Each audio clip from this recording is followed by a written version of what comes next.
Now it's my pleasure to introduce you to our featured speakers on our panel. First, Priya Juliet. Priya serves as the official consultant and IGP's Director of India Operations in Chennai, India. She has over 15 years of experience working with humanitarian NGOs in India and previously worked for International Justice Mission, helping to rescue people from bonded labor slavery in South India. She now leads a team of 4 women and 9 field partners for Invisible Girl Project. She is passionate for justice for girls and women in India. She and her husband live with their 2 children, 1 adopted daughter in Chennai. She will speak with you about the issue of female gendercide in India and briefly what she does on the field to combat it. Nidhi Sunil is a model, activist, and actress. After obtaining a law degree, she first worked as an environmental attorney in New Delhi and then began her modeling career in 2011. Currently, Nidhi is L'Oreal Paris' newest international ambassador. She has been an advisory board member for Invisible Girl Project for over 2 years. Nidhi is passionate about ending the issue of female gendercide, and she will share with you what led her to IGP and why ending discrimination against girls and women in India is vital to her.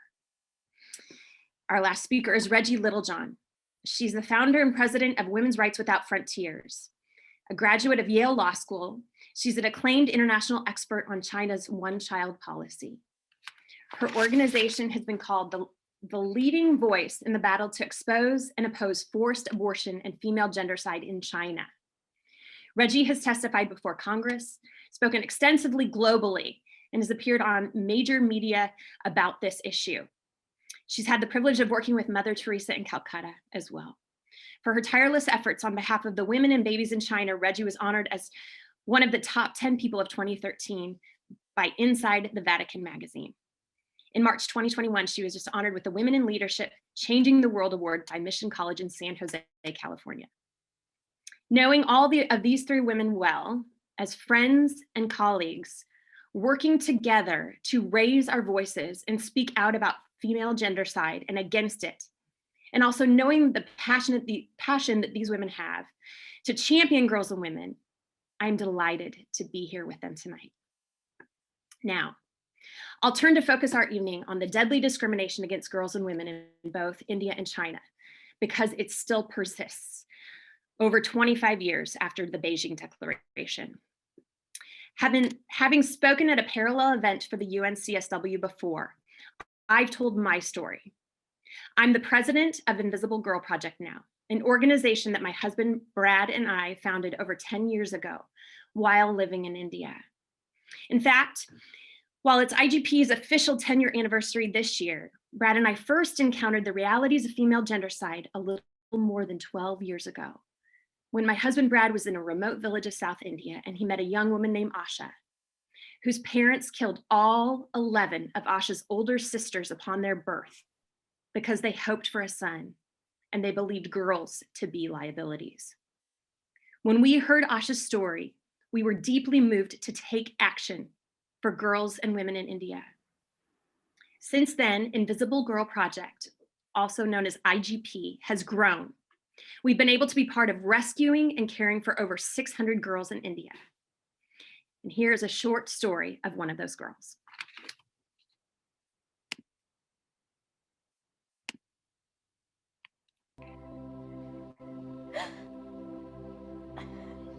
తిట్టవేనమ్మా చెప్పాలనే చెప్తున్నామ్మా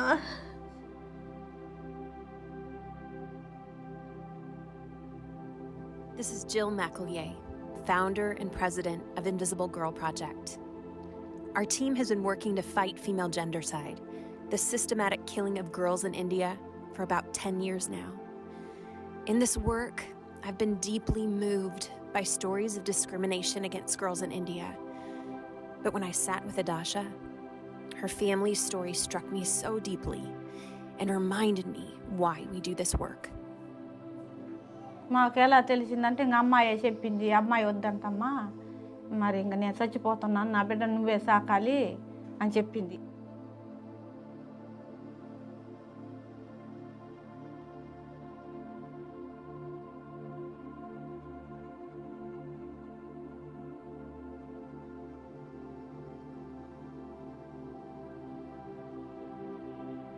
Sharona's father abused her mother after Sharona was born. He wanted a son. Because of his relentless abuse, Sharona's mother took her own life. ఏం చేసిండమ్మా ఏం చేయలేదు పరారైపోయిండు మళ్ళీ ఇంకొక ఆమెను చేసుకుండు Sharona was orphaned and abandoned. The only person she had in her life was her grandmother, Adasha. The day we met Adasha was just 1 month after her daughter's death. She was still grieving the loss of her daughter, and just days before, a trafficker had offered to buy Sharona from Adasha. She wanted to protect her granddaughter, but she was new to this village, she did not have a job, and she was in deep despair.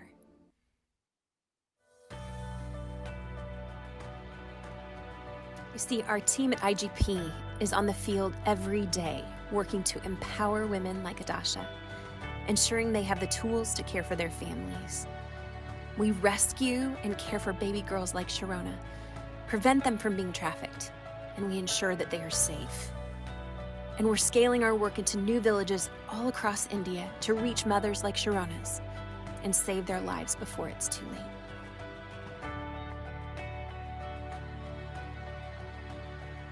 Today, Adasha and baby Sharona are thriving. Sharona is in our monthly sponsorship program. She's growing, and Adasha is smiling.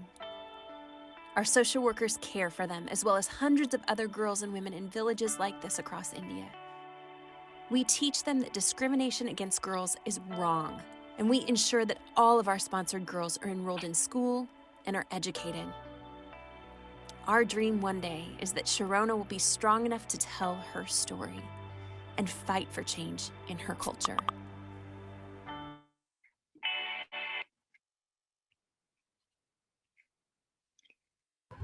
I'll now turn the program over to Priya Juliet, IGP's Director of India Operations. Good evening and good morning to some of you. This story you saw now is not an isolated incident. This is the story of millions of girls in my country. This has resulted in a story, in a skewed male-female sex ratio in India. The current child sex ratio is 914 girls for 1,000 boys. The lowest being 834 girls per 1,000 boys in one of the states of India. If you look at what it triggers the behavior of fathers and mothers, the reasons are many. They see daughters as liability and the one who bring shame to the family. Let me explain it a little more. When a girl is born, the belief and practice are whatever we invest in a girl's life, be it education or whatever.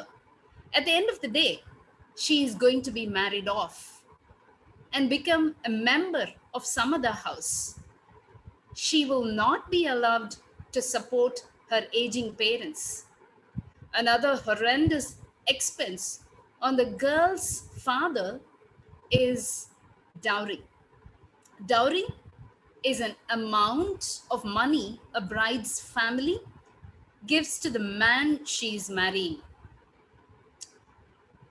And the dowry runs from thousands to millions. And it doesn't stop here. The girl's family has to keep paying for all the happenings after the wedding, the birth of the first child, first birthday, and the list goes on until her death under the name of custom. The entire savings of the bride's family is looted. And think if you have more than one girl, even a richer man will become broke. Recently, I met a woman who said she loves girls, but she preferred to have a boy as her child. She said it is hard to protect her daughter from possible abuse. If a girl becomes a victim of sexual assault, it is a shame for the victim and her family not the perpetrator. So tell me, which father would prefer to have a daughter, or which mother would want her daughter to go through such process? We have perfect law in place. Taking dowry is punishable with 5 years of imprisonment. Sex determination is punishable with an imprisonment of 3 years. But the unscrupulous and corrupt scan centers and hospitals reveal the gender for a bribe. The girl fetus is aborted. The rich fly to a neighboring country and determine the gender and abort. If this girl somehow escapes to be born, she dies in a mysterious way within a couple of days. The law calls it murder. If she survives this episode, she will never get the same attention and care her brother gets in the family in terms of food, health, education, opportunities, etc. Some families abandon the girl children in train stations because they don't want to kill her. But in other families, she is married off as a child, often as early as 13 or 14 years old, to an older man.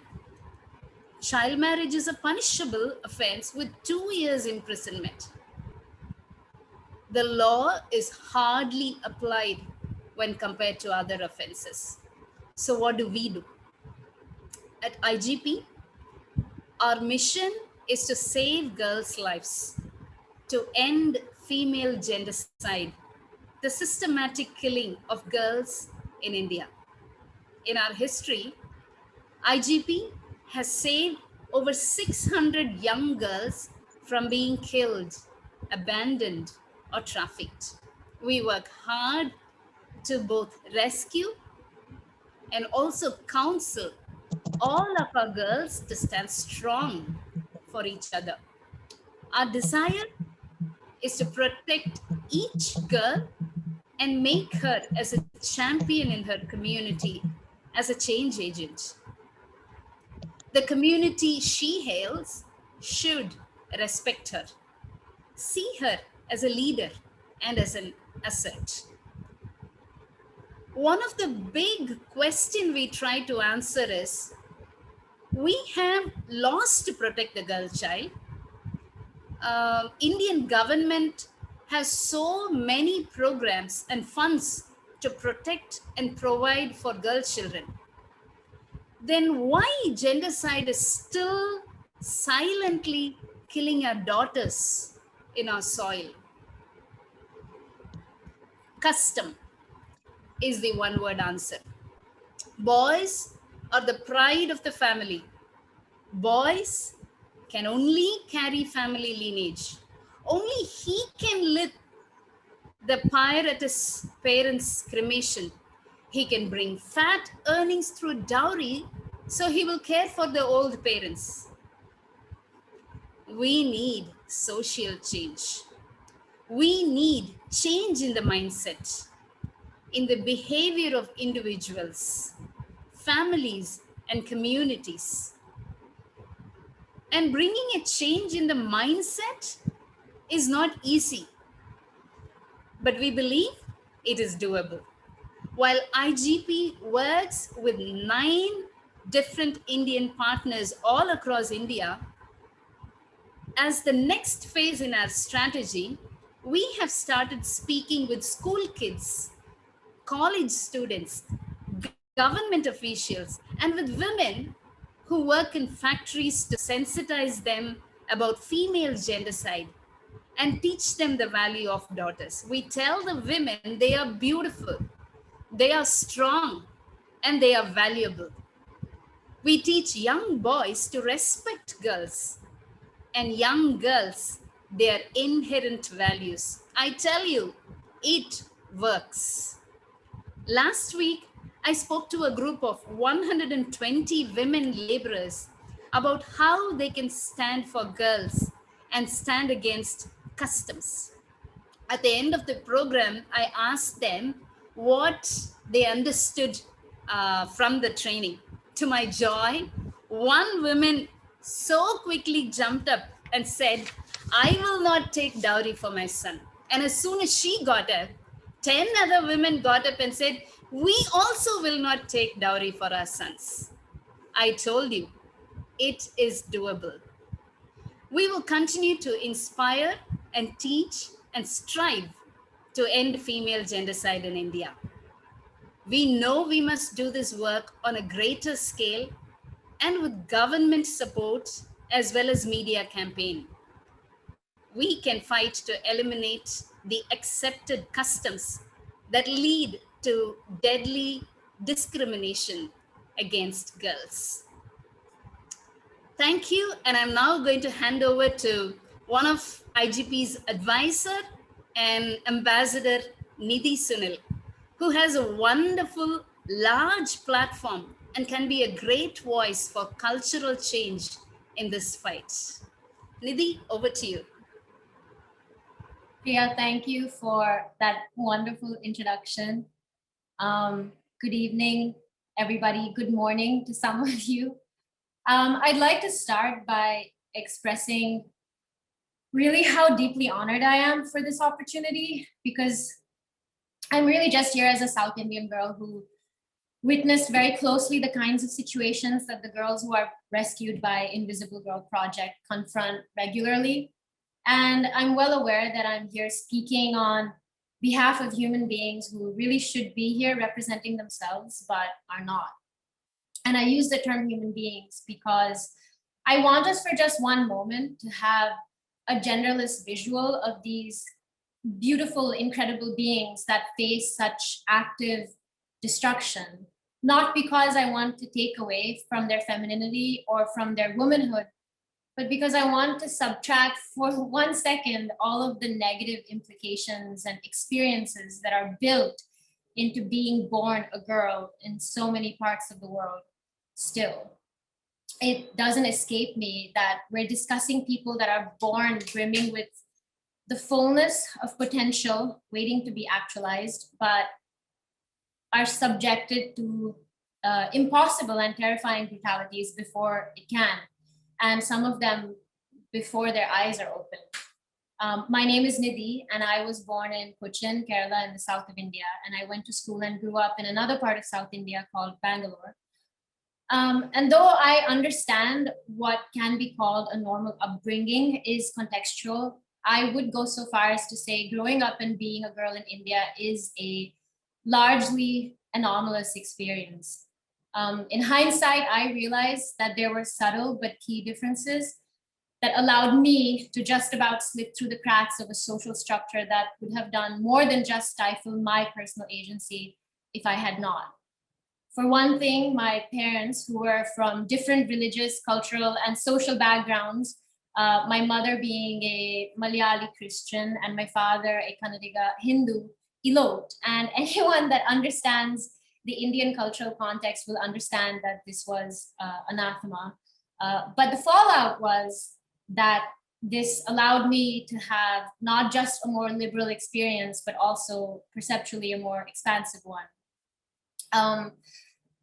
For another, this meant that my parents would not actively impose an arranged marriage on me, something that both my grandmothers had been through at 16, and something that my mother was almost subjected to. And more importantly, it meant that I could nurture my opinions and my will independently of the opinions and directions of my larger family network. I was first introduced to Invisible Girl Project in 2017 with regards to the work in India and the girl child. As you can imagine, it resonated very personally with me. These girls, they felt like my children and my sisters. And when you meet them, as I have, it really is a wake-up call because it really does shift your perspective, because you can't help but see yourself as a reflection of them and see them as a reflection of the reality of the world that we live in. And you do realize how thin the line truly is and how easy it would have been for any of us to be shunted into a powerless and agencyless corner of the universe and have our freedoms wrested from us. At the shelter, I met a girl who had witnessed her father murder her infant sister in front of her eyes at 5. Another who thought her mother was taking her to eat her favorite breakfast and found herself abandoned at a railway platform instead. Girls who have been working as housemaids in abusive households well before the legal working age.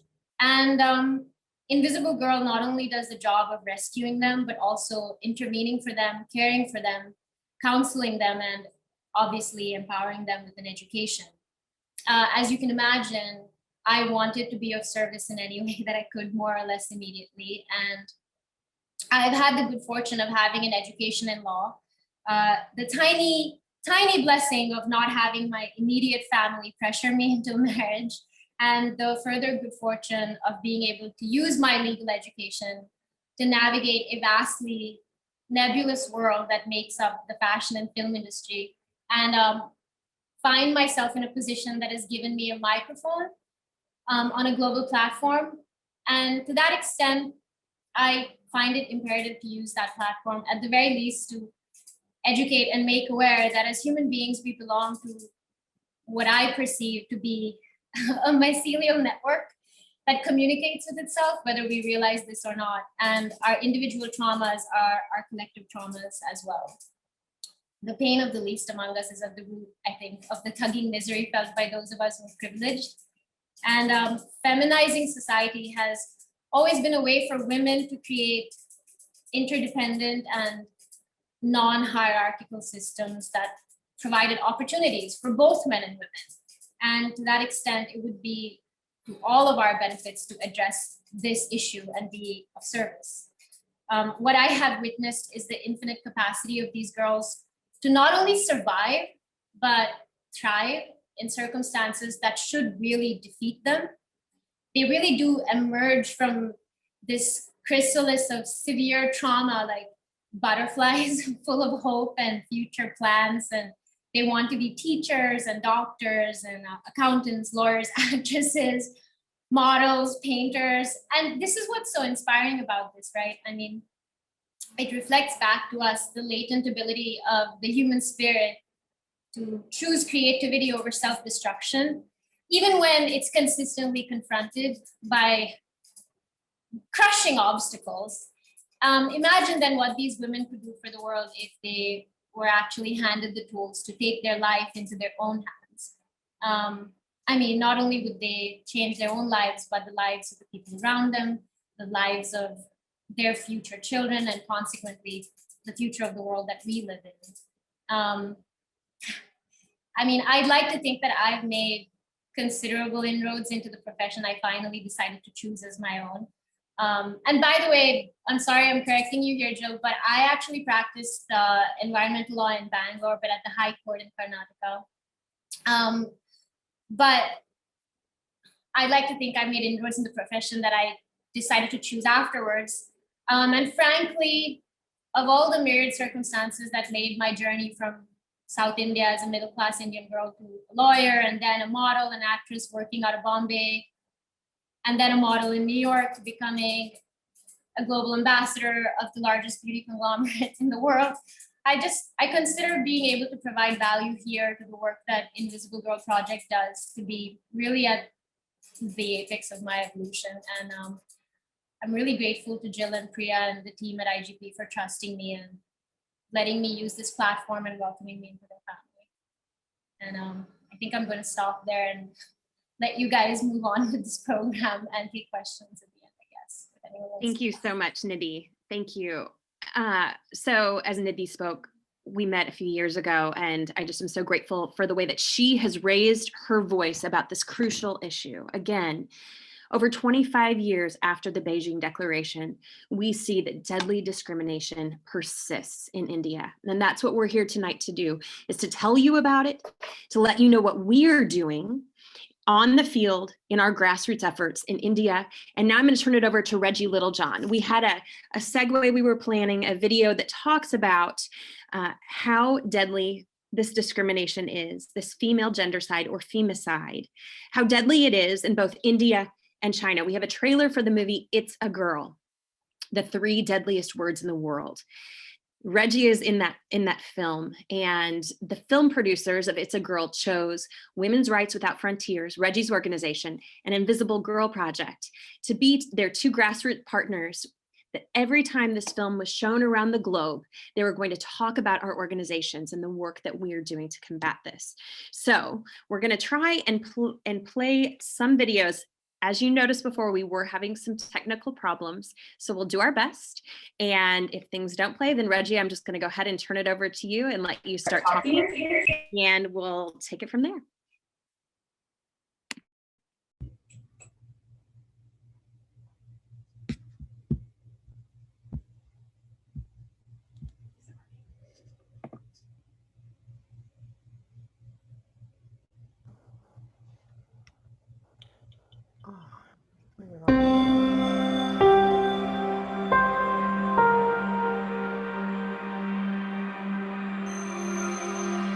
I'm a litigation attorney, and in the 90s, I represented a client who had escaped China. I represented her in her case for political asylum in the United States, and she had been forcibly sterilized.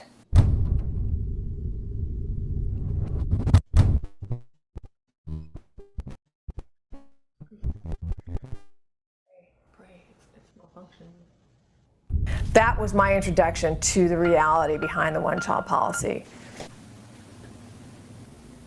In fact, China's one-child policy causes more violence against women and girls than any other official policy on earth. I call it China's war on women and girls.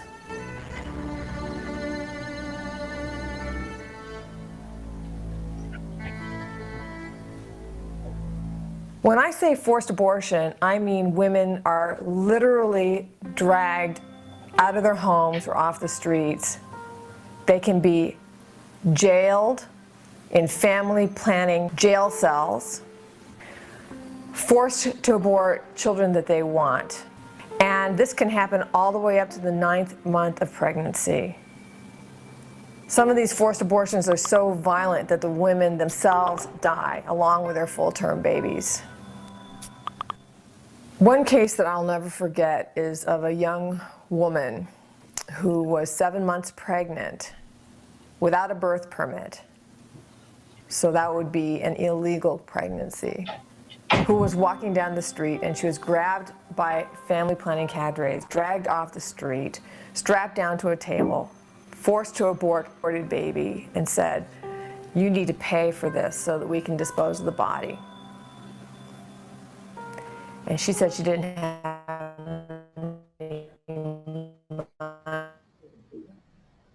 money, so they just laid that body right next to her in the bed. And I've got a photograph of her looking down and just grieving the loss of this 7-month-old baby that was forcibly aborted. It does not matter whether you are pro-choice or pro-life on this issue. No one supports forced abortion because it's not a choice. And this violence must stop. My goal in establishing women's rights without frontiers is to end forced abortion and sexual slavery in China.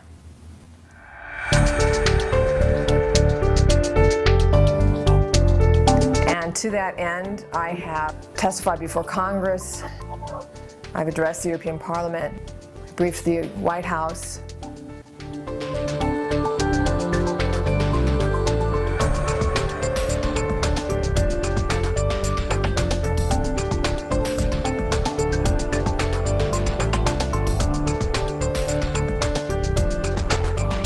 Started this several years ago.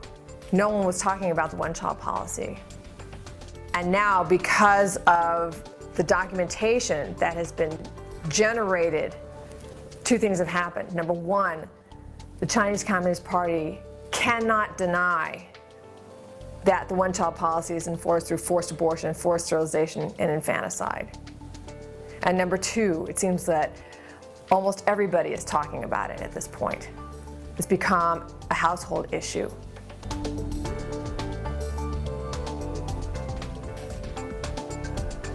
Stop the violence. End China's war on women. Forced abortion is not a choice.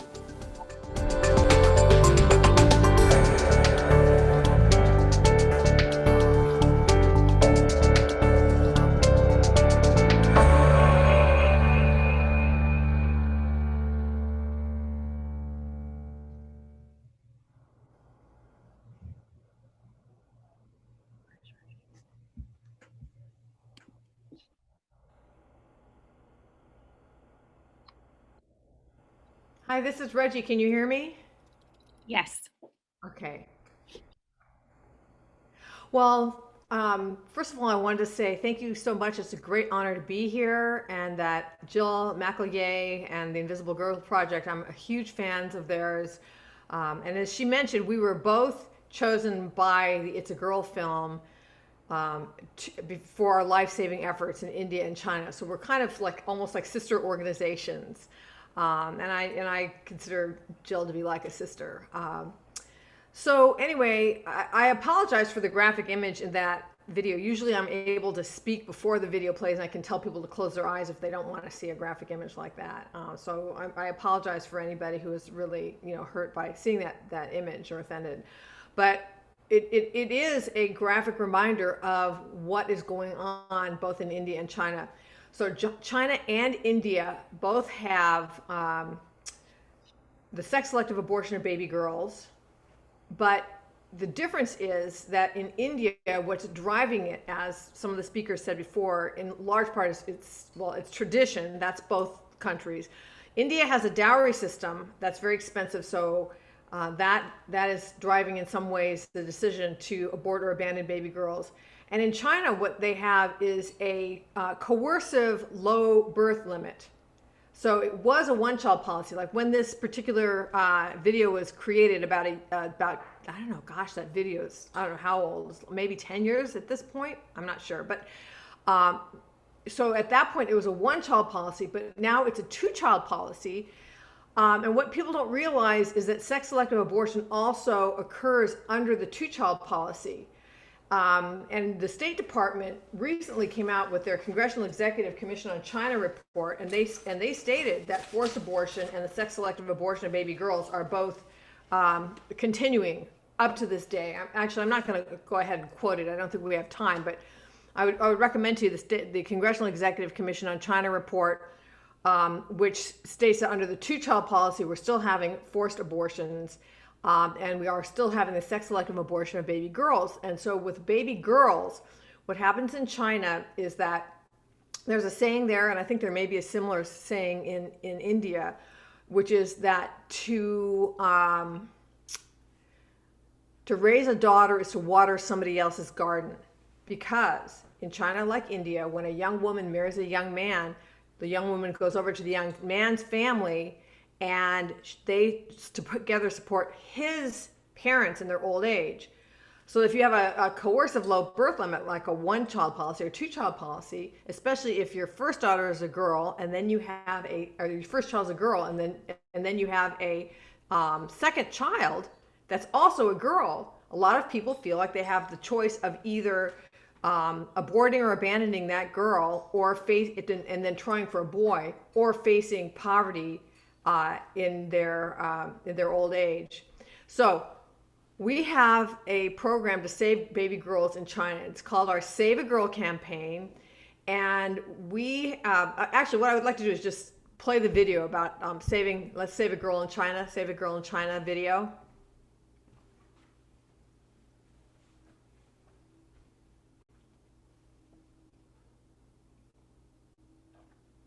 Hello?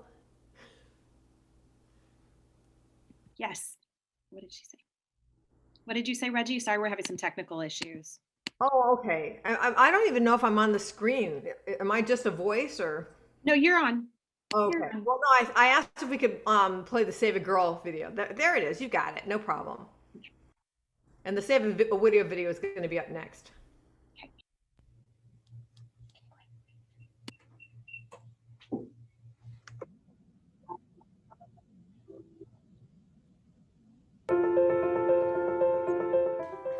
According to one UN estimate, There are up to 200 million women and girls missing in the world because of sex-selective abortion and abandonment.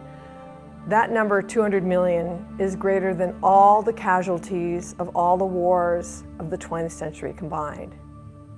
So for me, this is the true war against women. Something that people don't realize is that even under the new two-child policy, or even if there was no coercive birth control in China at all, there'd still be gendercide because people, for whatever reason, they prefer boys over girls. After the two-child policy was instituted, there was an incident of a woman whose husband forced her to abort 4 baby girls in a year. And then she died. Women's Rights Without Frontiers is unique in that we are the only organization that has a network inside of China that is actively saving baby girls. And we've saved hundreds of baby girls in China. One story that was particularly meaningful to me was of this one woman who was being pressured to have an ultrasound. And she dragged her feet, finally went into the ultrasound, and discovered not only did she have 1, but she was carrying 2 baby girls.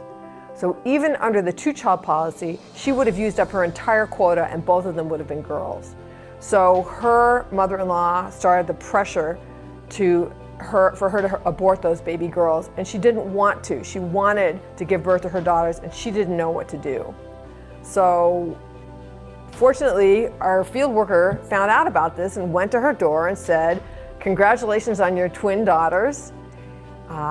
Girls are as good as boys, and we're not only going to offer you 1, but we will offer you 2 monthly stipends for a year to empower you to keep your daughters." And with the encouragement and with the promise of resources, she was able to convince her mother-in-law, convince her husband to allow her to give birth to these girls. And now, of course, everybody's in love with these baby girls. They're totally adorable. And we at Women's Rights Without Frontiers believe that every girl has a right to draw breath on this earth, and that every woman has the right to give birth to her daughter. Girls do not deserve to be terminated just for the crime of being female. Our field workers on the ground in China are incredibly brave. They're flying under the radar screen from the Chinese Communist Party at great risk for themselves. They go in rain, sleet, snow, and make sure that those women get that stipend every month that helps them support their daughters. And they need our help. So I would invite you to join me in what I think is the greatest women's rights battle of our age.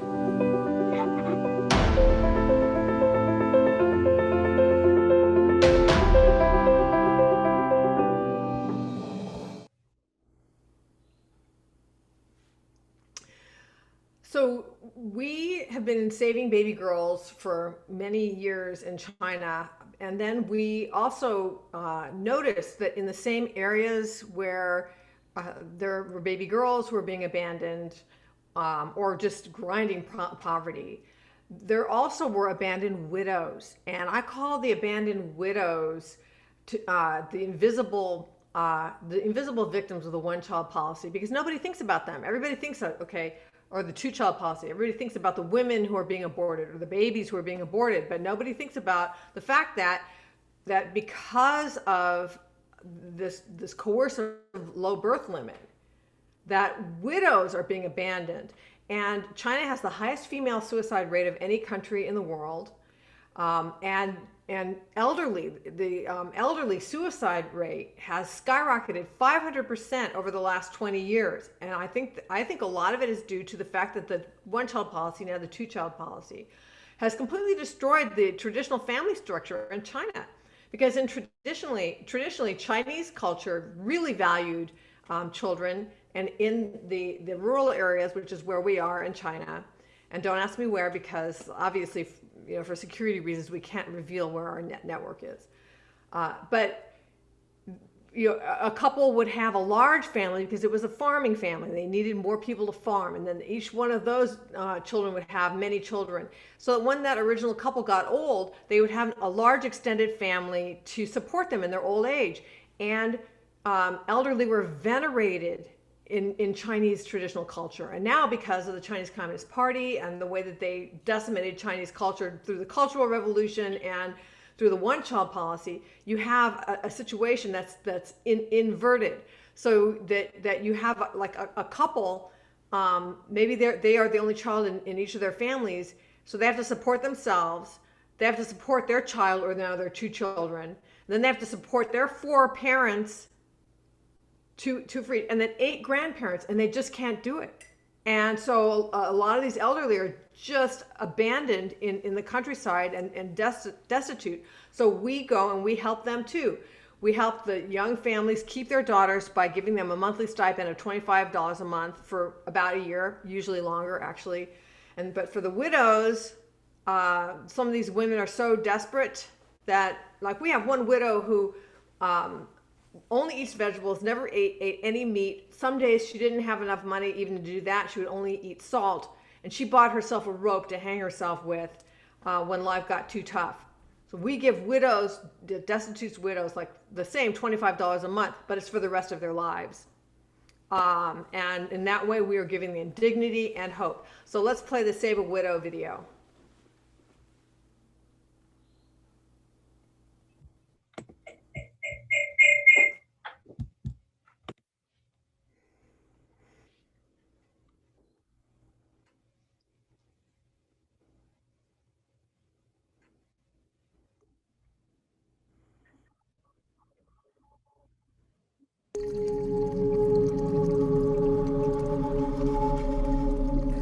China has the highest female suicide rate of any country in the world. According to statistic quoted by the State Department, 590 women a day kill themselves in China, and countless more try. China's senior suicide rate has skyrocketed over the last 20 years in conjunction with the one-child policy. In fact, it has increased 500% over the last 20 years. So there's a population of widows in China that are utterly destitute and completely lonely. They feel that nobody in the world cares for them, and they don't have resources. One of the widows that we're supporting, a couple days a week, she would eat only salt because she had no money to buy food. And she bought herself a rope to hang herself with someday when life got too tough. So we have a network of field workers inside of China. That network has been saving baby girls for years. But over the years, I've become more and more aware of elderly and completely abandoned widows in our area. So the same network that's saving girls is also saving these abandoned widows. And we go to their doors and we say to them, we understand that you need help, and so we're here to help you. And they are grateful beyond any imagination for this. The reaction for so many of them is, my own family has abandoned me, and yet people from the other side of the world are coming to my door to let me know that I'm loved and then make sure that I can eat. One of our widows said, I believe that you were sent by God in His mercy and that you're an angel. That's what she said to our field worker. It doesn't take much to make an incredible difference to somebody in the latter years of her life. And so I would invite you to join me in having an incredibly great impact on widows in China and hopefully in the rest of the world as well.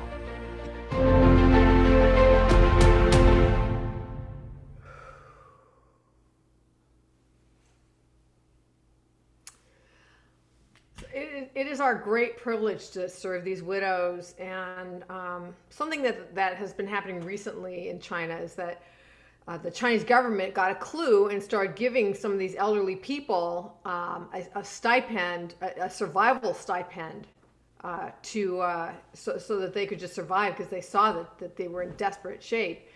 But then they started requiring them to renounce their faith. Now, I know that this has happened to Christians. I don't know whether it's happened to people of other faiths, but I do know that in China, that Christian elderly have been forced to renounce their faith or to stop receiving these survival stipends.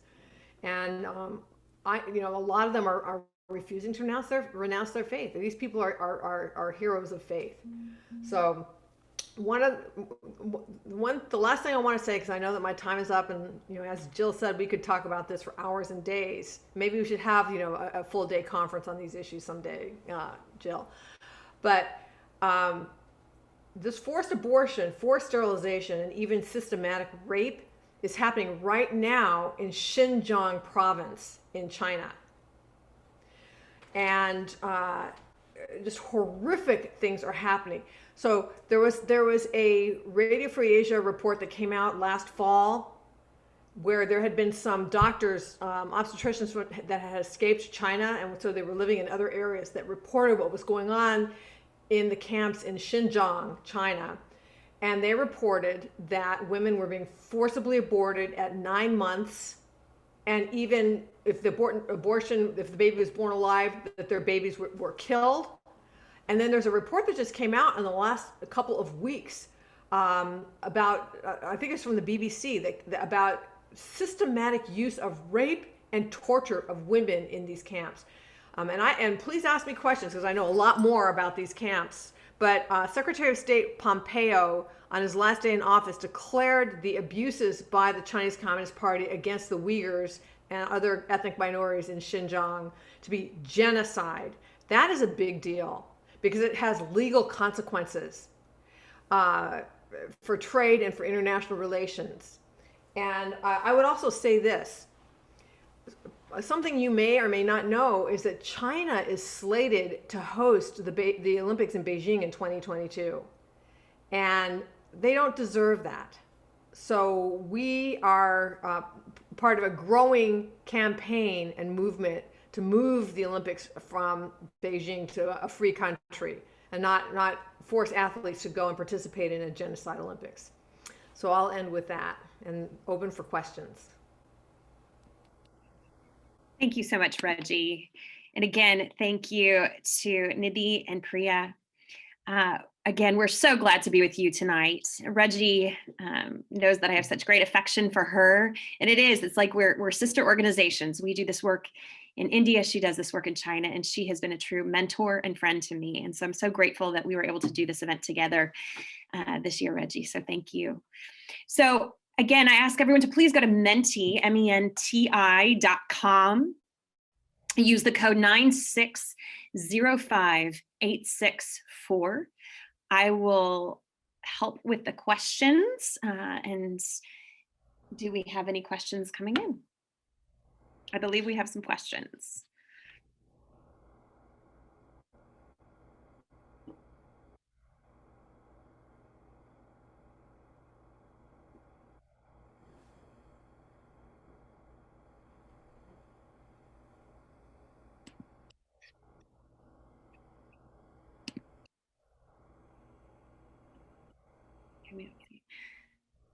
What next steps can I take for Invisible Girl Project and Women's Rights Without Frontiers? I'll let you go ahead and answer this first, Reggie, and then I'll be happy to give next steps for Invisible Girl Project. Oh, okay. Well, I mean, something that people can certainly do is go on our website, which is womensrightswithoutfrontiers.org, womensrightswithoutfrontiers.org, and sign our petition against forced abortion. We have over 40,000 signatures on that. When we get to 50,000, we will present it to the consulate, the Chinese consulate in Washington, D.C., and have a big, press conference and everything. So we need that to pressure them to stop the forced abortions, particularly. Okay, so the Uyghurs are having these tremendous forced abortions that are being reported all over the world. But according to the Radio Free Asia report, that there was an official Chinese outlet in Xinjiang that said that they had aborted 8 million extra pregnancies in China. So that's not just Xinjiang, that's all of China, 8 million. And if they were extra pregnancies, they were forced abortions. So this is horrible, and it's happening up to this day. And then we also, on our website, that's womensrightswithoutfrontiers.org, if you look at the right hand, there's a red button that says Save a Girl. There's a red button that says Save a Widow. You can click on those and see how you can help with those life-saving programs. Thanks, Reggie. And I do ask everyone here, please go visit womensrightswithoutfrontiers.org. Also visit invisiblegirlproject.org, and you will be able to read a little bit more about our work and what we're doing to save girls' lives to end female gendercide in India. You saw Sharona's story. She's a precious baby girl. Well, we have over 600 girls that are like Sharona that we've been able to help rescue. To rescue a girl, it's about $600 a year. And we rescue baby girls, we rescue little girls, we rescue girls from child marriage, and then we ensure that they are in safe homes, whether they go into the shelters that Nidhi discussed, or we try and keep them with their families through our field workers, through our social workers who teach families the inherent value of girls. And so we ensure that those girls are safe. We continue to sponsor those girls through our child sponsorship program, and that is $50 a month if you are interested in sponsoring a little girl who's already been rescued. And you can sign up for sponsorship on invisiblegirlproject.org so that we can ensure that she's going to be cared for, that she's in a safe place, that she will be educated. What we do is we continue to support these girls, and we will ultimately send them to college. One young girl that I've known for the past really 12 years, since my husband Brad and I first saw that this need was there in India, a young girl named Momi, and our partner had rescued her over 12 years ago, but we were able to put her in our child sponsorship program. Well, we supported Momi for the past 10 years. And Momi is now a nurse. She works as a nurse at Apollo Hospital, one of the prominent hospitals in Chennai. She is doing wonderfully, and she is independent, and she will be a change agent in her culture. So we just ask that you, again, go to invisiblegirlproject.org, see how you would like to get involved. You may follow us on social media at Invisible Girl Project on Facebook or Instagram, and raise your voices with us. Throughout just hearing these women talk, I know that one thing that we all have in common is we are not sitting idly by. We are not sitting silently as we see these atrocious injustices against girls and women. We are raising our voices, and we ask that you raise your voice as well. You talked about how you save girls. What programs do you have in place to do this? Reggie, would you like to talk about that? I mean, I feel like I talked about our Save a Girl campaign. So I guess what I could say more about it is that we've got we're the only organization in the world that has a network on the ground inside of China that is saving baby girls and widows, because it's actually quite dangerous work. And our network will find out, like maybe some of the women who are already in the program will tell us about another woman, because it's hard. It's a hard thing. You know, the widows are very obvious. I mean, they're just there, right? But if a woman is being pressured, and it's usually by her husband and his parents, that's a very personal thing. It's a very private thing. It's a very sort of shameful thing. So the family keeps it quiet. How do you find out about these? Well, our network will tell us so-and-so is being pressured by her husband or whatever. And so our field worker will literally go to her door and say to her, congratulations on your baby girl. Girls are as good as boys, and we're going to offer you a monthly stipend for a year to empower you to keep your daughter. And so what that money does is, number one, it does provide really important funds, like especially after the coronavirus or during the pandemic. Our families were really suffering financially, and we were able to help them once we were able to get to them. But it also enables them to go to their husband or to their in-laws and say, look, I can't abandon this baby girl. She's a lucky girl. Look, she's already bringing money into the family, and we've saved, several hundred baby girls that way. So that's our program. So Jill, you want to give more detail about your program? Sure. Priya, do you want to speak to this? Because you're the one who is on the ground working with our network in India of over 9 partners in different places across India. Would you share just a little bit about what social workers do with the RICE program? Sure. So when we save a girl, it means we save the girl from the gendercide issue for her. And then once she's saved, we put her on the holistic rehabilitation treatment plan, which is, our social workers meet with her. They help her with the physical development, the social development, intelligence development. She's put in a school, and then the social workers visit the child, the girl, every day, just telling her how important she is, because these girls come from families and background that says you're not wanted. Because you were born, I faced the problem. Because you were born, there's the problem in the family. So now we start telling her, you are important, you are valuable. That assurance is needed for those girls. And then they are sent to school. We support them until they go to college. We help them make decisions. Recently, it was very wonderful, joyful to see, little thing, but very joyful for us to see. We gave them an activity to make choice for their life. We said, okay, here's a team from Naturals. This is the hair style salon. And we said, okay, do you want to choose to cut your hair, or do you don't want to? Do you want to look beautiful by cutting your hair? So they are taught to make choices for their life. So it's not like just saving them from the female gendercide issue, but we teach them, we walk with them every day to see that they become a change agent, that they thrive in their life, that they start valuing their life, that they become, that they bring change in their community. Do you want to add anything, Jill? Thanks, Priya. Yeah, actually, Priya talked about having the little girls at one of our partner homes be able to cut their hair. It is very cultural for the girls in India to have very long hair and wear them in braids for school.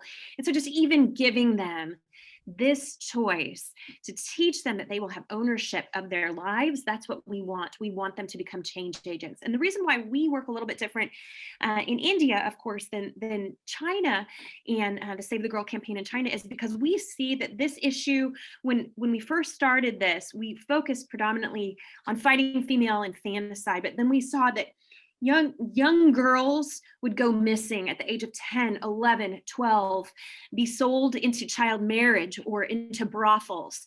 And that this was really culturally acceptable. I remember having a conversation with Nidhi and her saying, Jill, we are fighting against something that is so culturally ingrained. And so that's why we believe that part of what we're doing is so important to instill in these girls. And now you've heard the next part of our strategy is to teach boys, to teach families, to teach factory workers, to teach whoever we can, the inherent value of girls, because we believe, and we know this to be true, that we have to make a cultural shift in the mentality and the discrimination against girls. Next question. My question for Priya, what was your strategy to intervene for the first time and address gendercide with communities? So, our strategy is called RICE, R-I-C-E. RICE is our main food. So R is to rescue, I is to intervene, C is to care, and E is to educate and empower. So as we spoke all this time, just explaining these things. We rescue a girl and then we intervene for the girl. When we say intervene, the girls need, they are rightfully, they are denied love, rightfully they are denied care, rightful education is denied. So we go and stand in that gap and we provide justice. So not only the care justice, but also the legal side of justice. We train police officers, we meet with government officers and see how we can work with them to provide this justice for the rescued girls. And we also,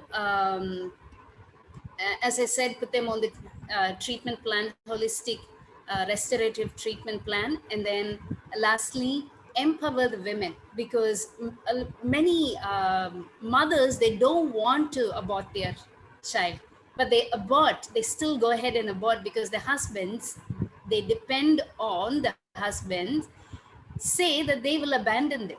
So they have no choice but to abort the child. What if these women are economically empowered? Then they will be able to stand for their daughters. So we help them with there are self-help groups, and we also give them loans to start their own business so they can earn money and stand for their daughters. So yeah, these are our strategy for them. And of course, we go big in creating awareness, sensitizing people, and as I said, training as many as possible. We want to work with lots of NGOs who can, because we know just IGP cannot do this, cannot end female gendercide in India, but we need lots of NGOs to jump into this. NGOs, they already work with women, but they don't know about this issue of female gendercide. So we want to sensitize that and see how they can make this as their priority so we can end female gendercide in India. Thank you, Priya. Next question. I was born in India as a baby girl, and I've grown up listening to these stories. How can more women get involved to help support women who find themselves in these situations? Nidhi, will you take this question? Thank you, Jill. I mean, I think Priya can take this question, but as a girl that was also born in India and also grew up listening to these stories, I think women tend to isolate themselves. And I really want to tell other women who may have resources, who see women in these situations, maybe don't try to help them yourself, like equip yourself with knowledge and resources. Now that you're on this panel, you know that Invisible Girl Project exists, and you know that there's a website, and you know that there are people on the ground who are doing grassroots work, who can actually give you information and possibly financial resources, possibly, take the girl in if she needs to be taken in. So I think education is huge. Equipping yourself with knowledge is huge. And in 2021, you really have no excuse if you have access to the internet, and have access to Wi-Fi, not to have that information at your hand, and really just reach out to a community and a network, as opposed to trying to deal with this situation in an isolated way. Because I think we're sort of taught as women to take on issues and kind of handle and deal with everything on our own. For some reason, that seems to be like our way of measuring our self-worth. And don't do that. Just reach out to people, form a community, and inform yourself, and use that information and use that network. Thank you so much, Nidhi. We found that too, just with our people on the field. I mean, that's one way that we really are trying to scale our work, as Priya mentioned, self-help groups and just women uniting to support their sisters. We think that that is crucial. And if we rise up together, raise our voices for each other, both in the Western world and in India and in China, we can make a difference. Is there anything that you thought in that question, Reggie, or anything you would like to add, how women can support each other? Is there anything other than what you've already mentioned here in the Western world that people can get involved for Women's Rights Without Frontiers in supporting women in China? Well, the difference is that the Chinese Communist Party is a repressive totalitarian regime. So we have to stay under the radar. You know, we can't just go out. I mean, we would love to, create orphanages and schools and actually, maybe reach out to some of the widows who are younger and train them with skills and everything. You can't do that in China because they'll find you and they will kick you out. That's the best thing they'll do. So actually what people are kind of limited to in the United States is financial support, because you can't go over there and do anything. But the people that we have over there are not Americans, okay? People say, how often do you go to China? And the answer is never. I mean, I've been to China, but it would be absolutely foolhardy, because for me to go because, the Chinese government denies that they forcibly abort women, and I document it. So we're not the best of friends. And in fact, they would charge me with, leaking state secrets or subversion of state power. So the people that we have in our network are people from those villages. They're local people, and they are extremely brave. And so, the best that we can do is support their efforts. And so we have the network inside of China, and then we have me, gathering support for the network inside of China, so that we can keep saving these girls and saving these widows. Reggie, do you know if adoptions are still happening? I know that there's been a lot of international adoption from China. Somebody put that on a question, whether adoptions are still happening from China. Well, I think that the Chinese government is really scaling back on adoptions. And by the way, I don't have anything to do with adoptions. I get emails saying, so how do I adopt one of these baby girls? And it's like, that's not our model. No. Our model is not to take the girl out of the situation and put her in an orphanage or put her up for adoption. Our model is to empower the mother to keep her daughter and to keep these families together. Or to empower the mother to just have enough money so that she can stay with her daughter instead of being forced to go to the city and work and leave her daughter with somebody else. So there used to be many more adoptions from China, but they have clamped down on those for a while. In my opinion, they didn't tell me why they're doing it, but my opinion is that they felt embarrassed that they were sort of the source of baby girls for the worldwide adoption, because that this just highlighted their culture of gendercide or just discrimination against females in China. So, the best bet is to try to go online and see what you can find in terms of adopting a baby from China, or find somebody who has adopted a baby from China in the last several years and ask them, because we don't really handle that issue. Yeah, we don't either. And it's interesting because we get those questions a lot too. And I think, and I don't mean to sound critical. I think it is somewhat of a Western mentality for Westerners to say, hey, we can help fix this problem by just adopting out all these unwanted girls. And that's not our model either. We want to work. It was always Brad and I, when we founded Invisible Girl Project, it was always our belief, first of all, that we weren't going to come in as Westerners and say, hey, India, you have a problem, we're here to fix it. And so please be clear that that's never been our mentality, nor our plan. We studied this issue while we were living in India, and we were asked to help. And what that meant was raising resources and providing strategic planning assistance with wonderful Indians who were doing fantastic work to make a change within their own culture. And so that's very important to us. But yeah, we don't have anything to do with adoption either. Hey, Reggie, quick question for you. Someone wrote this in the chat, and then also here, when the baby girls that you help save, is there a problem when it's time for them to go to school, when they become school age? Do you know anything about that, with the government finding out about their existence, or is there any kind of problem that you are aware of? Okay, so most of the baby girls, that's a good question. Most of the baby girls that we save are not illegal. See? It's not a problem for the government to find out their existence. There are a few kids that are third daughters. I mean, that is true. But most of them are second daughters. So it's not illegal for them to exist under the two-child policy. And what we have found is that the most vulnerable time in the life of a baby girl is between about 6 or 7 months of pregnancy and about 4 months after birth. Because it's at 6 or 7 months of pregnancy that you can see the gender of a child on an ultrasound. So by the way, all of these, sex selective abortions are late term by definition.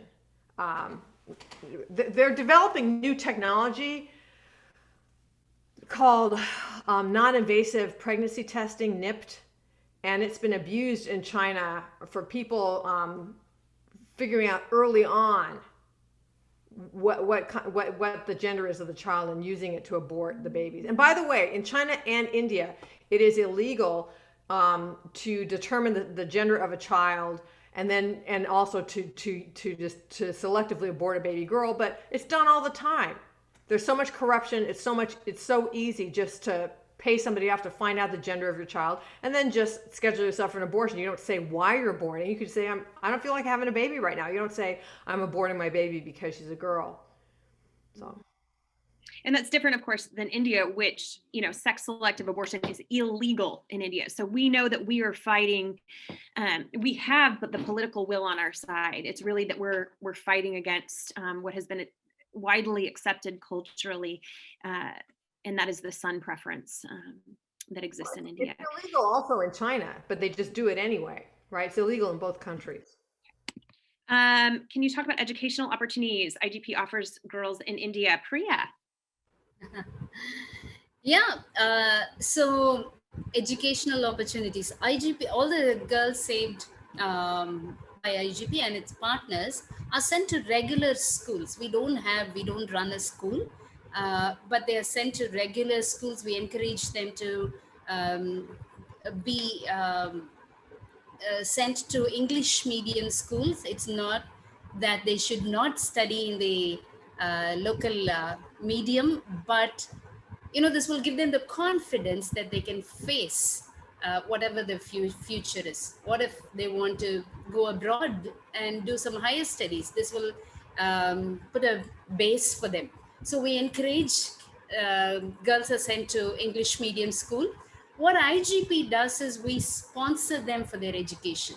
We give them $35 per month, and this goes to support their education too.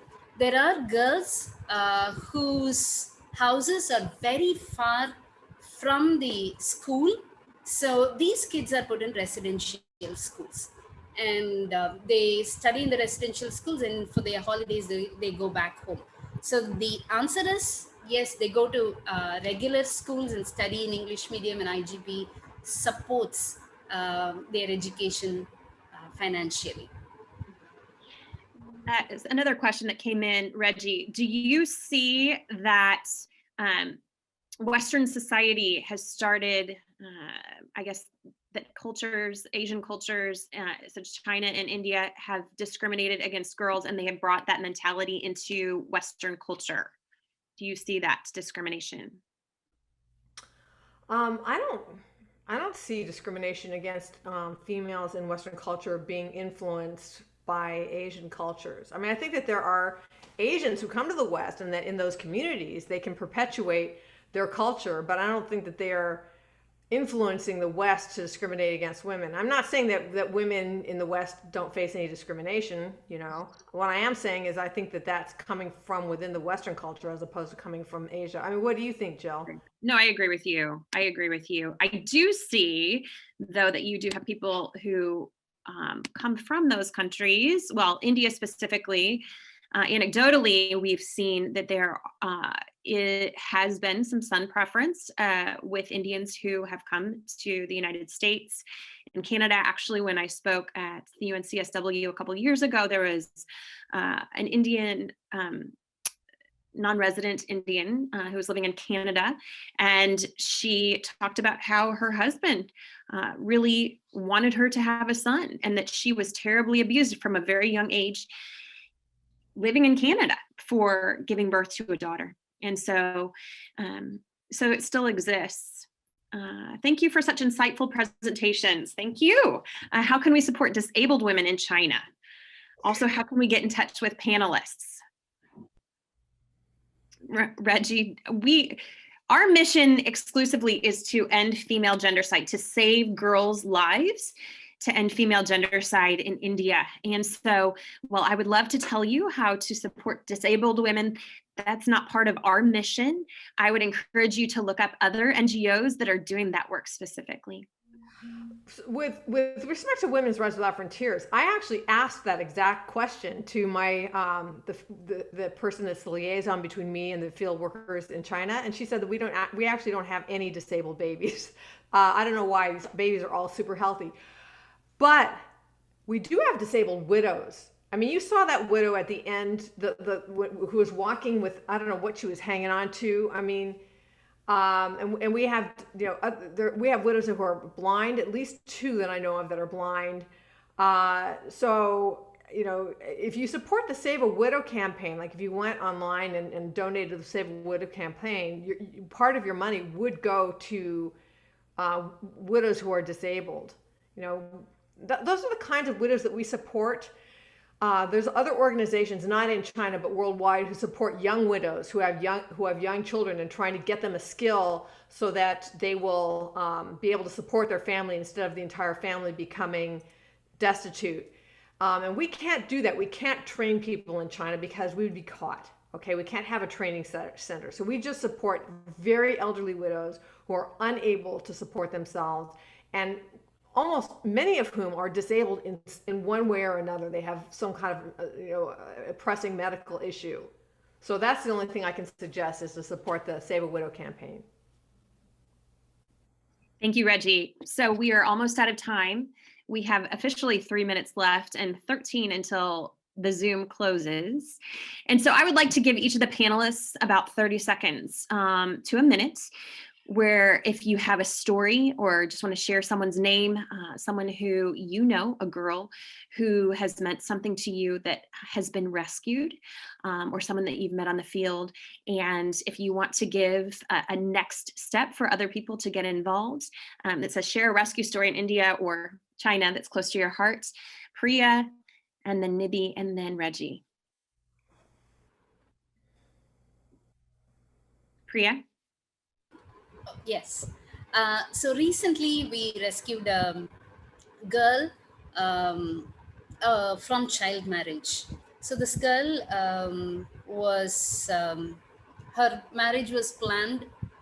She didn't know how to reach to the government support because they didn't know the number, the helpline number, none of those rescue means she knew, but all that she knew was she needs to be rescued. So she contacted her friends. Somehow they reached the government support. Here, when it comes to such rescues, because it comes under law, a rescue through a government officer is the proper rescue, because they can officially, with authority, take the next step. Even if we go and directly rescue the girl, we need to take the girl to the government. So we, this girl, through her friends and contacts, reached the government. And before the government could go to the spot, she was married off. 10 minutes before she was married off.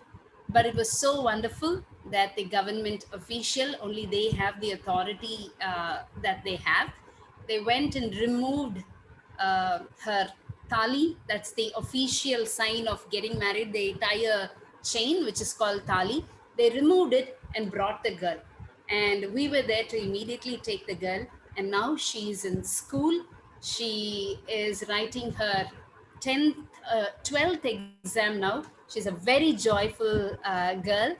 It did take us some time to bring her out of the trauma, but she's doing well, very happy. We see her every week. So that's a story that's close to my heart. Thanks, Priya. Nidhi, you've gotten to meet a number of our girls. Is there one that particularly stood out to you? A lot of them. Actually, Priya's story sounds like my mom's story. My mom found out she was going to be married off, so she married my dad instead before she was married off. She basically registered herself at court and went to the courthouse herself. And then when her father came to take her away, said, "Okay, I'm married now. What are you going to do about it?" So that's one thing they can do, but girls in India don't usually do things like that. But one of the stories that are really close to my heart is one of the older girls that are there at the shelter at IGP in Chennai. Her name is Angel, and she is a multilingual. She speaks and writes and reads in Tamil, Hindi, and English. She wants to be also a lawyer and an actress and a photographer. And she wants to have multiple careers at the same time, which is great, and also an activist. And I think she's very inspiring. And I wanted to be her mentor, and I'm going to be her mentor, because I think all the things that she wants to do falls in the same fields that I work in, and I'll definitely help her be an actress. And I think if anybody wants to mentor someone or knows somebody, well, one of the easiest things you can do if you're on this panel, or if you're watching, or if you want to inform somebody, is that if you know somebody in a creative field, or in a field that can provide information and advice and guidance to these girls who want to pursue professions that may be not run of the mill. It's really simple to do that because it essentially expands their horizons and, you know, allows them to do things that they wouldn't have dreamed was possible for them. And that's really, and I love Angel's story because she dreams without knowing how she's going to accomplish her dreams. She dreams them anyway. And I think that's huge. And a lot of these girls have lost that ability. And it's really amazing to watch IGP get that back to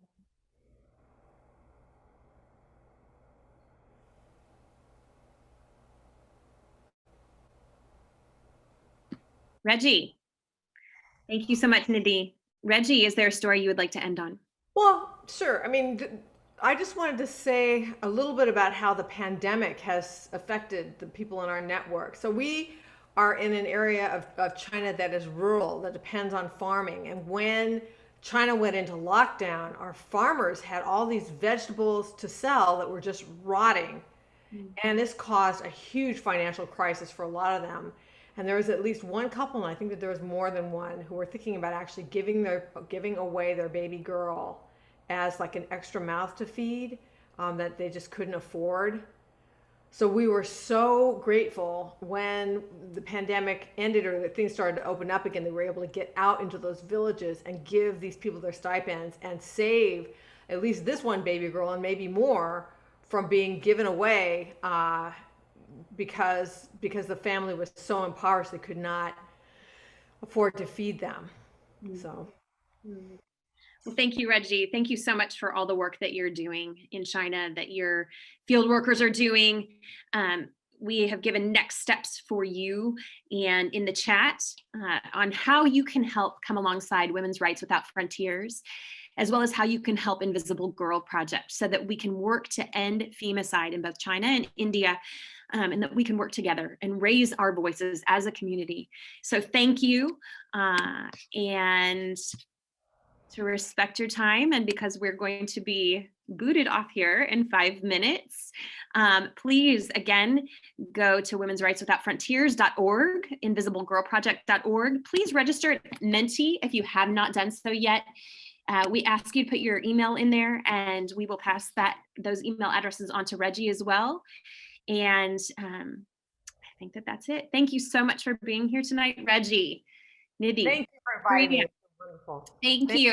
Thank you for having us. Thank you. Absolutely. Thank you so much for your perspectives. Priya, it's 3:30, or it was 3:30 in the morning when we started. So thank you for being up all night to be here and on this panel discussion. Thank you to all the people who are here. And again, please, you know that this is happening. Please raise your voice. Think about next steps of how you can get involved and how you can fight femicide in China and India. And I still see that there are 62 people on here. The majority of us on here are women. Thank you so much for being here, and have a wonderful evening or a wonderful next day, Priya. Bye, everyone. Bye.